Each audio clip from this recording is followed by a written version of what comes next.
जय हिंद दोस्तों, Kuldeep Singh here. Welcome to the HCS prelims round up series. And हम लोग यहाँ पे बात कर रहे हैं ज्योग्राफी की। सो ऑलरेडी काफ़ी सारे सेशंस आप लोग देख चुके हैं। आई होप आप लोग जो है ज्योग्राफी को अच्छे से रिवाइज कर रहे हैं। सो रिवीजन के साथ साथ सबसे इंपॉर्टेंट चीज़ है MCQs अटेम्प्ट करना। और इस सेशन में हम लोग जो है कुछ MCQs अटेम्प्ट करके देखेंगे और देखेंगे कि हमने जो भी पीछे जो रिवाइज किया है वो कितना आप रिटेन रख पा रहे हैं और किस तरह से अपने MCQ के एक्यूमेंट जो है बनाने की कोशिश करते हैं। ठीक है जी। सो यहाँ में मैं जो है अराउंड 10 MCQs क्वेश्चन लेने की कोशिश करूंगा और रेगुलरली जो है ये सेशंस में लेने वाला हूँ, सो दैट आप अपना सिलेबस ना सिर्फ कवर करो बट रिवाइज भी कर लो। बट अगर आप और डिटेल में जाना चाहते हो, क्योंकि 10 क्वेश्चंस में अगेन आप एक ब्रॉडर पिक्चर बनाना थोड़ा डिफिकल्ट हो जाता है। अगर आप ज़्यादा डिटेल में जाना चाहते हैं तो आप हमारी प्रीलिम्स की टेस्ट सीरीज को भी जो है देख सकते हैं। वहाँ पे आपको बहुत सारे टेस्ट मिल जाएंगे, सेक्शनल सब्जेक्ट वाइज टेस्ट मिल जाएंगे, फुल लेंथ टेस्ट मिल जाएंगे, फुल लेंथ मॉक्स मिल जाएंगे। सो आप वहाँ पे जाके इसको अपने लेवल पे अपने MCQs का एक्यूमेंट देख सकते हो, एक्यूरेसी रेट चेक कर सकते हो और बेटर वे में प्रिपेयर कर सकते हो गाइस। सो चलिए इसी के साथ हम लोग चलते हैं अपने पहले MCQ के टॉपिक की तरफ, जो हम लोग बात करेंगे cosmology, earth movement, sun with respect to sun, moon, other phenomena. So ये मैंने कुछ 3-4 वीडियोस में यहाँ पे कवर अप किया है। सो आई होप आपने वो देख लिया होगा और फटाफट से हम लोग जो है पहले 10 क्वेश्चंस ले लेते हैं। सो फर्स्ट क्वेश्चन हम लोग यहाँ पे देखेंगे। अगेन स्टार्ट करने से पहले गाइज एक चीज़ और है, मैं चाहता हूँ कि आप यहाँ पे एक जो है पेज लेके बैठे और पेज में जो है अपना जो स्कोर है वो लिखते रहिए कि भाई कौन से क्वेश्चन को मैंने किस तरह से अटेम्प्ट किया, क्या जो है उसका आंसर देखने की किया।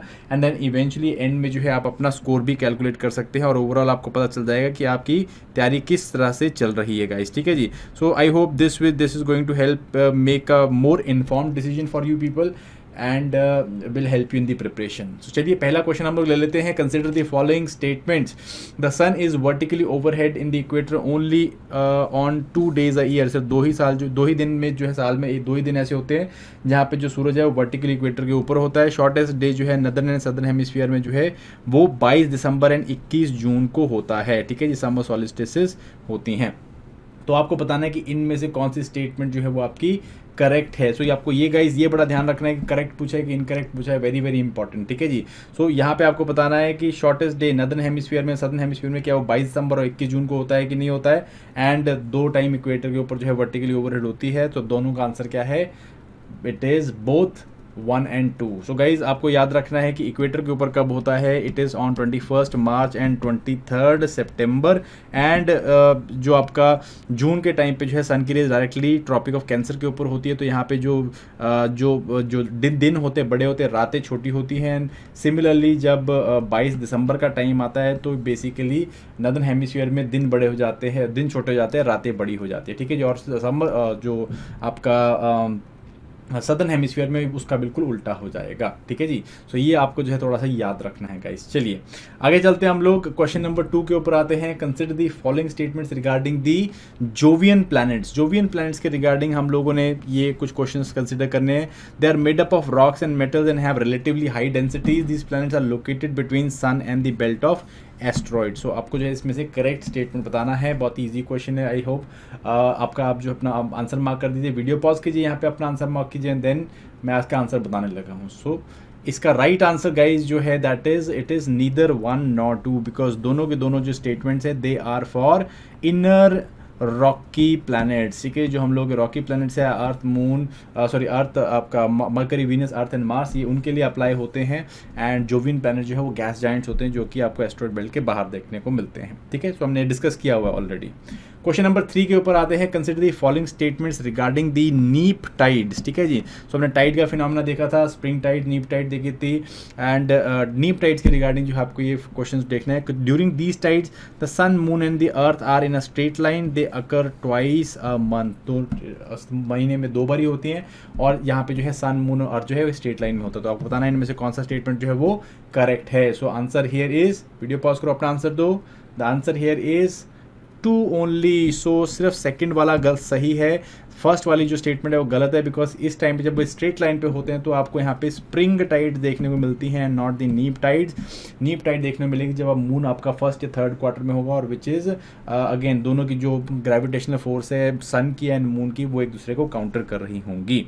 ठीक है जी, नेक्स्ट क्वेश्चन के ऊपर बढ़ते हैं। Question number 4, consider the following statements regarding the position of earth with respect to sun. ठीक है जी, during earth's revolution around the sun the perihelion is a point जहाँ पे point on the orbit of earth that is farthest from the sun, and नीचे जो है during the revolution aphelion is the point which is the nearest to the sun. So आपको बताना है इनमें से कौन सा जो है वो करेक्ट है। सो वीडियो पॉज कीजिए, अपना आंसर दे दीजिए।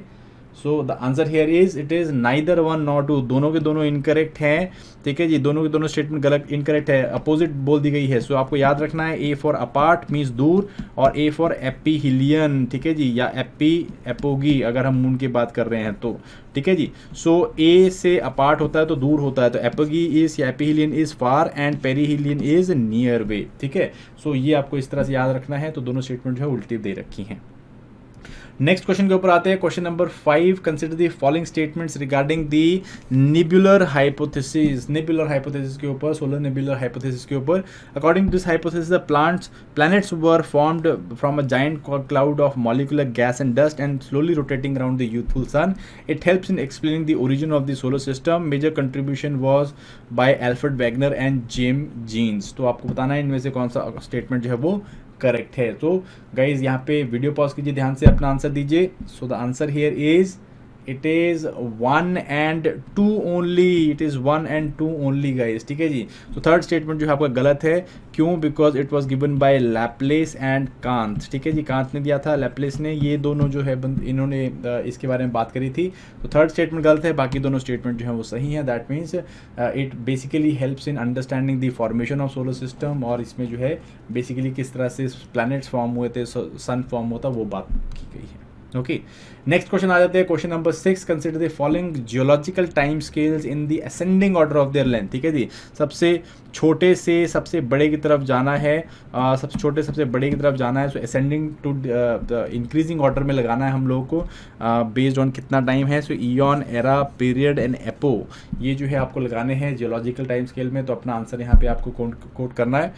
सो guys the correct answer here is it is D 4 3 2 1। जो सबसे छोटा जो होता है वो होता है एपो, फिर आता है पीरियड, उसके बाद आता है एरा, एंड देन फाइनली आता है आपके ईयॉन्स। ठीक है जी, जैसे कि अभी हम लोग इसमें हम लोग पेनेरोजोइक ईयॉन में चल रहे हैं। ठीक है जी, तो एरा, पीरियड, एपो इस तरह से चलते हैं, इसके पीछे जो होता है that is called as an eon. Okay, so इस तरह से this is basically geologic time scale. I hope आपने पढ़ा होगा। क्वेश्चन नंबर 7 के ऊपर आते हैं। Consider the following statement regarding the super moon phenomena और the like position with respect to sun, moon and earth. A super moon is a full moon or a new moon that nearly coincides with an apogee. Total solar eclipse occurs when new moon comes between sun and earth. ठीक है, तो आपको बताना है इनमें से कौन सा स्टेटमेंट जो है वो सही है, करेक्ट स्टेटमेंट बताना है। So guys the correct statement here is B2 only. So first statement जो है वो गलत है, it is not apogee, it is at the perigee state. ठीक है, पेरेगी स्टेट में नियर स्टेट में जब भी होता है मून तो उसे हम लोग सुपर मून बोलते हैं। स्पेशली अगर वो फुल मून होगा तो उसे हम लोग जो है उस टाइम पे मून जो है ब्राइट भी दिखता है एंड बड़ा भी दिखता है। ठीक है, so this is 2 only. Second वाला जो है वो बिल्कुल सही है, बट फर्स्ट वाला जो है वो गलत है। सो आप यहाँ पे देख सकते हो, this is the phenomena of super moon only occurs during the time of perigee. ठीक है जी, तो पेरेगी जो है वो फुल मून या न्यू मून दोनों टाइम में हो सकता है, बट जब फुल मून के टाइम पे होता है तो ब्राइट भी दिखता है मून एंड बड़ा तो दिख ही रहा होता है बिकॉज ऑफ नियर बाय और because of the near distance. ठीक है जी, नेक्स्ट चलते हैं हम लोग क्वेश्चन नंबर 8 की तरफ। Consider the following statements regarding auroras. So auroras हम लोगों ने लाइक पढ़ते हैं because of the sun's charge particle जब अर्थ पे एंटर करते हैं तो वहाँ पे आपको अरोरास देखने को मिलती हैं। Auroras are the natural colour light show in the sky caused by the moon and the 2 types of auroras are borealis and australis which mean southern lights and northern lights respectively. तो इनको आपको बताना है इनमें से कौन सी statement जो है आपकी करेक्ट है। तो वीडियो पॉज कीजिए, अपना आंसर दे दीजिए। सो guys the correct answer here is neither 1 nor 2, D. दोनों के दोनों स्टेटमेंट गलत हैं। तो मैंने पहले उसमें बता ही दिया था, it is not because of the moon but it is because of the charge particles of the sun. And borealis जो है वो आपको नदर्न लाइट्स देखने को मिलती हैं, सदर्न लाइट जो है उसे हम लोग ऑस्ट्रेलिस बोलते हैं। सो ये जो है यहाँ पे रिवर्स में दे रखी हैं। ठीक है जी, so correct answer is both D, neither 1 nor 2। अपने सेकंड लास्ट क्वेश्चन की तरफ चलते हैं. Consider the following statements. In it takes approximately 27 days to rotate once in its axis. The formation is associated with a big splat movement or a giant impact theory. तो ये हम लोग किस चीज़ के बारे में बात कर रहे हैं, ठीक है जी. टाइटन, गाइनामेड, मून या यूरोपा. तो यहाँ पे अपना आंसर दीजिए आप लोग. बहुत ईजी क्वेश्चन है. So the right answer here is it is C, moon. ठीक है जी. सो मून जो है इसका रोटेशन का स्पीड या इसका रेवोल्यूशन अराउंड द अर्थ जो है, उसका रोटेशन जो है it is around 27 days and इसका revolution around the earth is also 27 days. That's why हम लोग जो है डार्क साइड नहीं देखते मून की, एक ही साइड हमको दिखती है. And it was form because of the big splat event. माना जाता है कि 4.4 बिलियन ईयर्स अगो एक बहुत बड़ा ऑब्जेक्ट जो है अर्थ की ऑर्बिट में वो आके टकराया था एंड इवेंचुअली उसके कारण जो है जो भी डेब्रीज स्पेस में उड़ी उससे जो है मून बना है. तो लास्ट क्वेश्चन के ऊपर आते हैं guys. Consider the following statements regarding the planet Saturn. This planet is the largest planet of our solar system. This planet has the maximum number of satellites, and Io, Europa, Ganymede and Callisto are some of its satellites. So आपको बताना है कि इनमें से कौन से जो है वो इनकरेक्ट है. ठीक है, इनकरेक्ट बताना है. So again अपना आंसर दे दीजिए यहाँ पे. The answer here is it is D, all of the above. So guys सारे के सारे जो हैं ये गलत है. लार्जेस्ट प्लैनेट जो है, this planet is not the largest planet. Jupiter है. मैक्सिमम नंबर ऑफ सैटेलाइट्स वो भी किसके पास है, जुपिटर के पास है. रिसेंटली 92 सैटेलाइट्स इसके पास अभी हमने डिस्कवर की, कुछ और सैटेलाइट डिस्कवर किए थे. And Io, Europa, Ganymede and Callisto they are also called as Galilean moons which were discovered by Galileo revolving around Jupiter. Right. So ये जो है आपके ओवरऑल हो गए हैं 10 question. So I hope guys आपको जो है ये क्वेश्चन जो है वो अच्छे लगे होंगे. अपने आंसर्स जो हैं वो मार्क कर लीजिए. अपना स्कोर जो है कमेंट बॉक्स में लिख के बताइए. And definitely I am going to see you next where we are going to talk about the another set of questions. Till next time guys, thank you very much and bye bye.